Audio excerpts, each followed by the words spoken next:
জয় জগন্নাথ। আচ্ছা বন্ধুরা, তোমাদের কোনো এমন বন্ধু আছে বা চেনা পরিচিত কোনো মানুষ যে বেশি ঠোঁটকাটা, তার সেই স্বভাবের জন্য নিজেদের খুব লজ্জায় পড়তে হয়।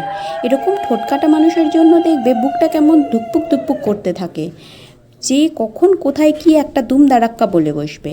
আর তার উপর যদি তোমার বাবা মা বা বয়োজ্যেষ্ঠ কোনো মানুষের সাথে তাদের পরিচয় করাতে চাও, তাহলে তো হয়েই গেল। যতক্ষণ কথা বলবে তুমি ততক্ষণই ভাববে এই বোধহয় কেস খেলাম। এবার কথা হলো, এরকম কথা কেন বলছি?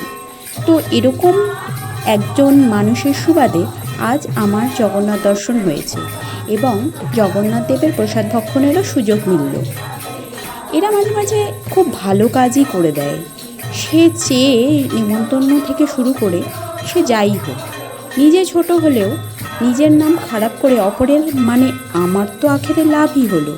সত্যিই মাঝে মাঝে ভাবি এরকম মানুষেরই তো দরকার, কারণ আমি তো নিজে পারতাম না এরকম একটা কিছু করতে।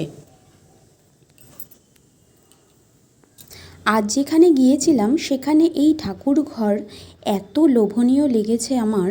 এই ঠাকুরের বেদির পিছনের পর্দার ফুলগুলো, জানলার গায়ে লাগানো পর্দা থেকে শুরু করে কুলোর প্রতিটা নকশা দিদির হাতে তৈরি। এত অপূর্ব কাজ।